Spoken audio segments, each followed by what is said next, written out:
Hello everyone, AmyR here with Prairie Paper and Ink, and I have a second card to share with you guys using the Lawn Fawn Donut Worry stamp set. I shared a card, I think it was about a couple weeks ago roughly, using this set, and I had colored everything in with Copic markers. And as seems to be my usual kind of mode of operation lately, I had left this out on my desk and made a second card. I'm just getting around to sharing it with you guys now. And this time I wanted to do some watercoloring. So I use some Strathmore cold press 140 pound watercolor paper here, and I treated it with my anti-static powder tool first. And then I started stamping the little donut image onto this with Simon Says Stamp clear embossing ink. And I'd stamp a few and then coat them with embossing powder, and without heating anything, I'd stamp some more. Just adding the embossing powder helps me to actually see where I've stamped, because on watercolor paper, it's really difficult to see clear inks. On regular cardstock, it's a little bit easier to see it, but watercolor paper just kind of soaks it up and it's difficult to see. So I did all that, and then once I had all the images I wanted stamped, I heat them with my heat tool until they're completely melted. I stamped everything randomly again, just like I kind of did on my previous card. I didn't want a perfect, perfectly spaced donuts. I wanted them random. And then this time for my watercoloring, I decided to pull out my little Sakura Koi watercolor set. So I pulled out that and then my palette, and I'm using 3 different size brushes. Totally unnecessary, really. I'm doing this because I'm lazy. I have a size 2, size 4, and size 6 of my silver brushes, which are amazing brushes. I love them. I'm just being lazy in the sense that you could pretty much do everything with one larger brush, but using the smaller brushes just means I can go a little bit quicker and not have to be so perfect about it, I guess. If you use a larger brush, you just need to pay a little more attention when you're doing like finer detailed areas. And that's why I just use a little brush like for the base of the donut here, this little fine area. It was just easier to go in with a size 2 brush rather than use a larger brush and then really have to pay attention to make sure I don't get color where I don't want it. So it's like, this literally just chalks up to me being lazy. That, and as usual, I don't have a lot of time. When I have the free minutes here and there to actually make my cards, I want to get them done as quick as possible. So I did the base of the donuts, and that's also why, by the way, I did the heat embossing, because that makes watercoloring so much easier. I've said this in so many videos, because it gives you that border, so you don't have to wait for things to be completely dry before you go in with the next color or paint an area that's like next to another area. The embossing keeps things from bleeding into each other, which again, just makes my life easier.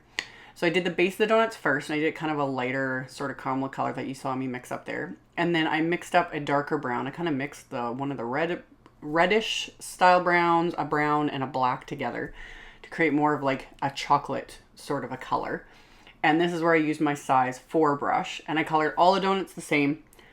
Again, easy for convenience, plus just who doesn't love chocolate donuts? So got all of those watercolored in. And then for my background, I wet this pink that I had already on the palette that was dry. So I wet that down, and then I just added more like pink, and then I added a little bit of purple, just kind of playing around until I created a color that I was happy with. And I added quite a bit of water to that as well. It was still a fairly vibrant color. So filled that out as much as possible and created quite a bit of it, because I wanted to do the entire background of this piece. And this piece, I think I'd cut it down to roughly 3.5 by 4 7/8. I've been on a 4-bar size note card kick. For those that aren't aware, the majority of my cards are A2 size, like 4.25 by 5.5, just standard A2 size. And then every once in a while, I'll go on just, little benders of creating 4-bar cards or square cards or whatever. And lately it's been 4-bar size cards. So I cut this panel to, like 3.5 by 4 7/8. I had planned on it originally being the full size of a 4-bar note card, but you'll see I end up changing that in a bit. But I watercolored in the entire background and tried to keep it as wet as possible so that everything was sort of seamless. But because these are cheaper watercolors, and the filler, especially you notice it in like brighter shades of pink and that, you can see the filler as it dries. So that's where you get that little bit of like almost like a gritty texture. It's kind of different, and yet for this, I like it. Like real, like professional watercolor artists, that would probably drive them insane. For me, I usually don't mind that little bit of texture with the cheaper watercolors. And for this, it just, you'll see it at the end. I liked it. It was cute. So I set aside that main panel to dry. It didn't take very long. And I had stamped and embossed 2 more donuts, this time with the face that comes with the little set that comes, with those little faces that are so adorable that just totally turn these into little characters.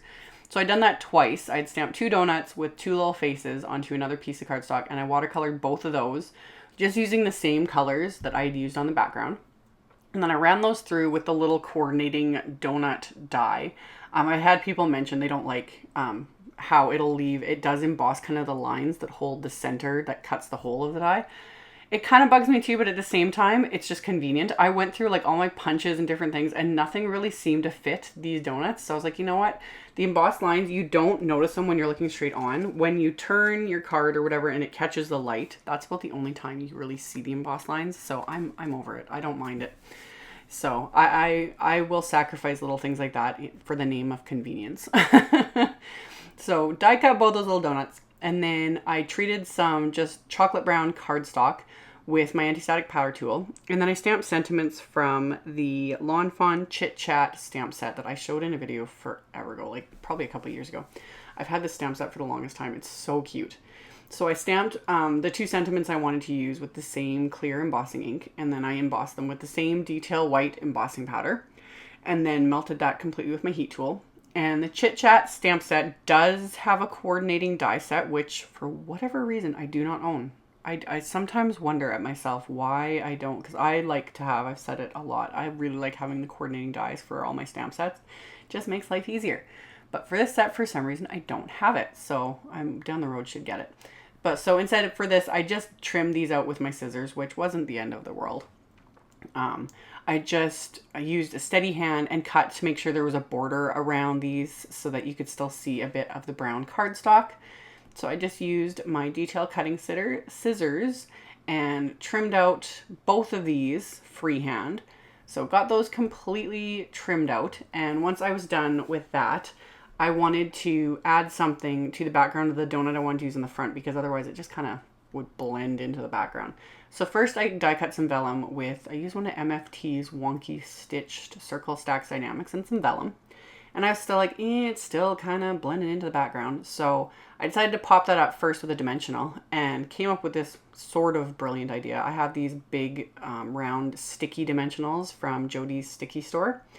And they're extremely durable, extremely sticky. A regular hole punch probably wouldn't have punched through this, but my big old crocodile punch punched through it like butter. So you could use foam tape or little dimensionals, but I just thought, hey, why not? So punched a hole right through the center of that so I could stick that to the back of my little donut there. And then pulled out some heavyweight white thread from my stash. This used to be such a huge trend. I don't even know if anyone still does this anymore, but every once in a while it just kind of finishes things off. So I wrapped around my fingers to create sort of, the messy little circle of thread. And then stuck that onto the back of the dimensional first because that holds it all in place, and then was able to press that right onto the vellum. So that super sticky dimensional holds everything. So it's holding the donut and the thread and holding onto the vellum. And then I just used my ATG to apply adhesive just behind that donut there. I don't want the adhesive anywhere else because otherwise you would see it through the vellum. And figured out where I wanted to adhere it to my little card front panel here. And then added a couple more dimensionals to the back of the sentiment bubble and stuck that into place.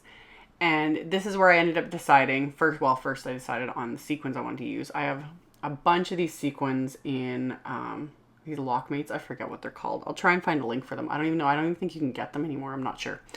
But I'll try and find a link for these little storage containers. I've shown another video of my sequin storage that I much prefer. But I still have these ones in these containers because I'm too lazy to take them out. So anyway, found a bunch of sequins in colors that went with my little donut theme, which of course was again pink and chocolate because, why not? So figured out what colors of sequins and sizes at a random, like 3 or 4 different sizes of sequins, and then just kind of sprinkled them randomly throughout this entire card front and adhered them all into place with some multi-medium matte adhesive. So got all those adhered. And then for my card base, this is where I ended up doing something a little different. It ends up being a funny shaped card. I don't even know if I wrote down the actual size card. Yes. It ends up being 3 3/4 by 5 1/8 inches. So slightly bigger than a 4-bar, slightly smaller than a standard A2. I would put this in a standard A2 size envelope. So yeah, that's just how it worked. I wanted the border of the craft cardstock. So finished off the inside with that second little donut and sentiment, and that finished off my card.